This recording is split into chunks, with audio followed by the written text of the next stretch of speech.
Hey guys, it's Thanksgiving. Hope you had a good Thanksgiving. Sorry, had to scoot my chair in. Um, just got done doing water changes, and after helping to cook dinner and having a fabulous dinner, and it absolutely rocked. I will say, me and my wife were pretty good cooks. Me and Chris are pretty good cooks, um, and we can rock out a good dinner. Hands down. Whether it's just me and her or 50 people, I'm confident in our cooking skills. Anyhow.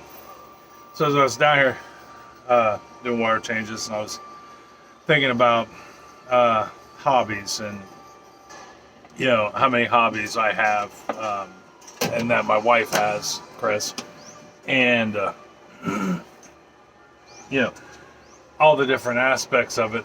Like you know, how did you get it? How do you get into a hobby?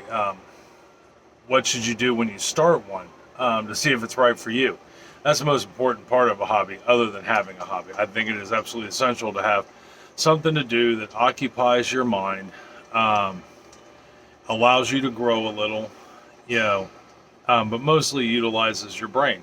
Is there, do you have to put thought into it, or does it something that relaxes you, but it still gives you some thought? Like my fish, they relax me to look at them, but I do a lot of looking at different fish, reading about different fish, talking to people about fish and fish groups. You know, although I will say with fish, it's a little more than a hobby. It's more like a lifestyle with us. Um, Not maybe quite as much of a lifestyle as it was before we moved, but we still, maintain our fish, talk to people about fish. Um, Once conventions start back up again, that hadn't been happening a whole lot of those virtual shows. There hasn't been a live convention since the pandemic, which I get. I mean, that's cool, whatever. But mostly, how do you start a hobby? How do what do you do? What do you need? With any hobby, this is kind of basics. Now, prices may vary depending on the hobby, but this is the basics. Um, you start out small. See if it's something you're going to like. When I started woodworking forever ago, you know, um, even now that I've gotten back into woodworking a little more than I should, I'm currently trying to build every furniture for every room in my house, other than a couch and a recliner, and I may do that too. But um, I've got a couple more things left to build for our kitchen. Then I'll move on to building a dining room set, and we're looking at building living rooms, the designing aspect of it. But anyhow, um, you want to look at something that's you think is going to make you happy. So you don't want to go dumping $1,000 into fish right off the rip if you don't know that fish are going to make you happy and taking care of them are going to make you happy, because it's not just a hobby, especially when it comes to anything that involves an animal. Um, your purpose in, like in my case, the fish hobby. Um, you know, I enjoy maintaining good quality tanks, making sure my fish have their needs met, you know, um, and in return, they bring me joy. Uh, Models, um, cars, airplanes, tanks, things of that nature, miniature models. Um, I don't do so much with them anymore. I mean, I do have RC helicopters, things like that. I mean, there's, one right there and another one right there, if you can see it.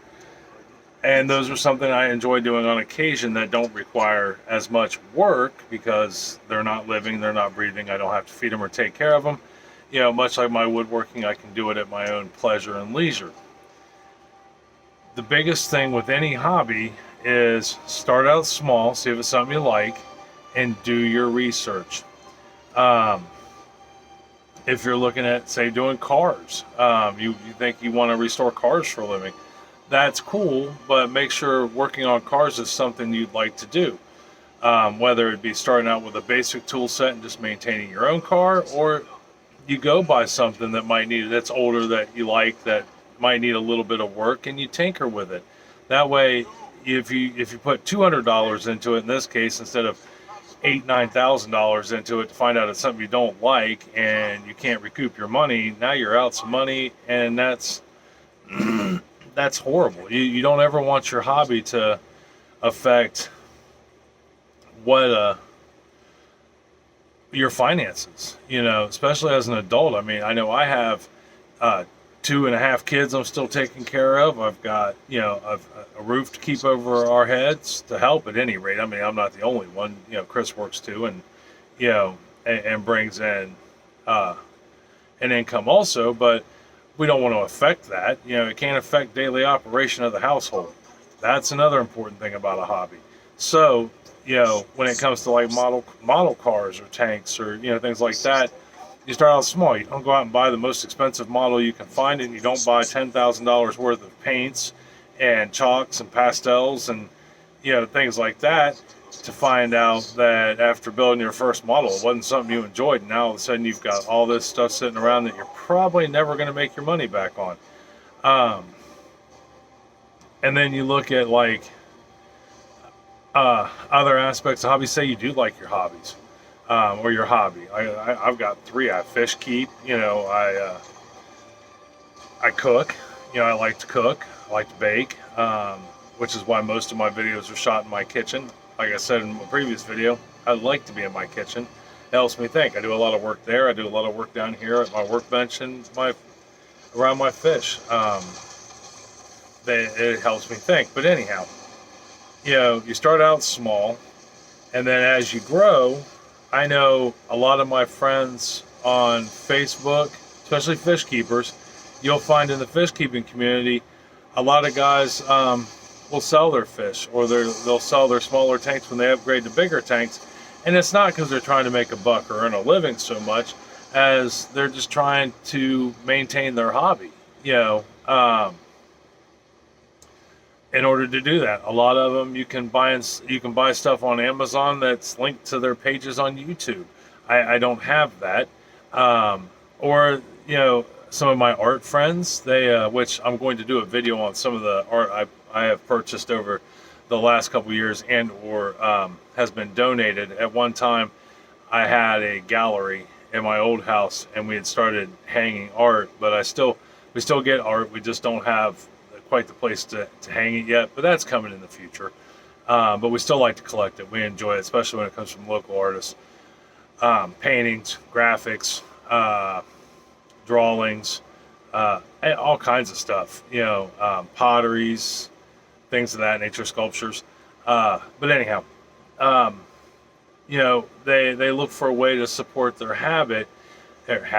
hobby, and I know we try our best as a family to support them, as they would try to help support me. Like in my case, I have an Etsy page where the stuff I have built, as I build it, you can see on my Etsy page, which is Mr. Smith's Kitchen Decor on Etsy. And you can see the things that I've built. I mean, they were mainly for myself, but I will build something for somebody if that's what they want, and the money that's made off that allows me to buy new tools, or maybe some new fish, or but to keep my hobbies going, which in turn then I can show you guys.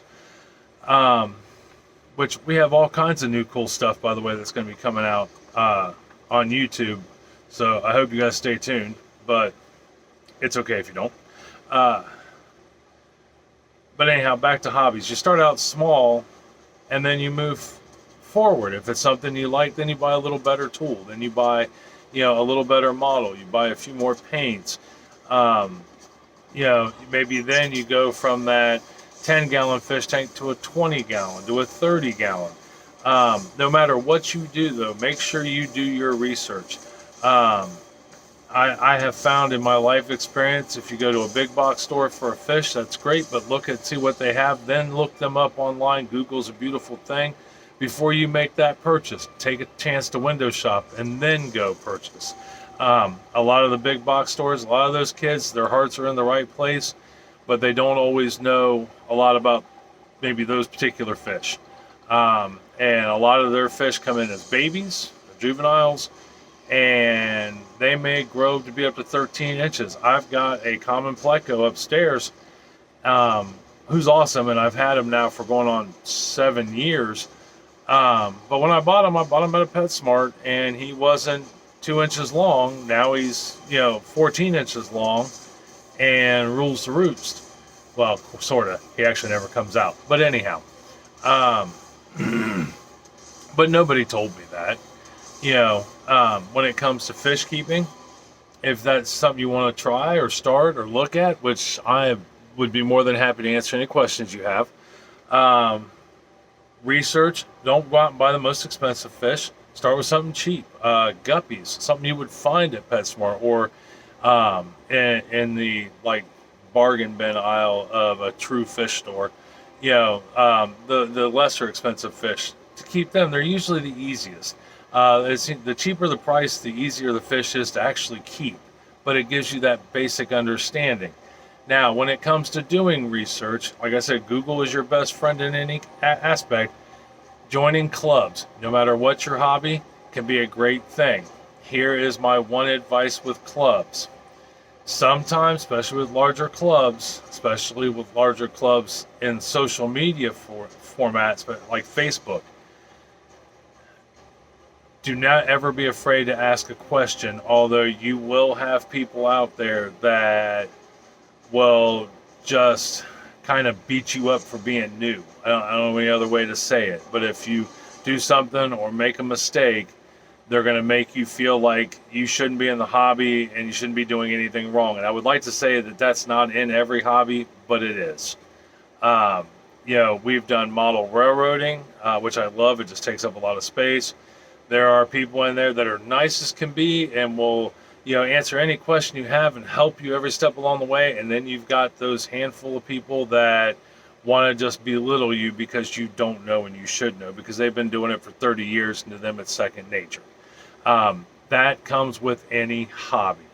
So just to let you know, but do your research and never listen to just one thing. Never read just one thing. There are always viable sources out there. Amazonia is one of them for fish keeping. They're an absolutely amazing thing with model trains. It's model railroader. RC helicopters and airplanes. There's a handful of RC groups out there. I can't think of them offhand. Those people were kind of, they were mean, so I quit doing the groups. But I research things and online. I read a lot, and when I find a common narrative, I usually take that as my answer and see if it works. With woodworking, I've yet to meet anybody mean, but I don't really associate with a whole lot of people. I do a whole lot of YouTubing, and I belong to a couple networks, but that's about it. A lot of stuff I personally learned just from trial and error. When I first started fish keeping, I killed a lot of fish. That's why I didn't get expensive fish. Now I've had expensive fish since then, and kept them all very well after I learned things. If you ever want to maybe start a hobby and you think about it, get in touch with me. You can catch me on Facebook under Brian's Aquatics. You can message me. You can leave me a comment here, and I will help direct you. That's like I said in one of my other videos. I cook a lot, and if there's something you think that would be cool, because I always say what I'm cooking, that you would want to try it, let me know. I can either give you the recipe, or 9 times out of 10, I can give you the person who gave me the recipe because I found them on YouTube, and I feel it would be better utilized for me to say, hey, I watched Stephanie Jaworski, A Joy of Baking. That's where I get most of my baking recipes from. Or something I'm cooking for dinner might be, hey, I got this off of Kent Rollins, who is also a YouTuber, does a lot of Southwestern cooking. Great Tex-Mex stuff. And he does all cast iron cooking.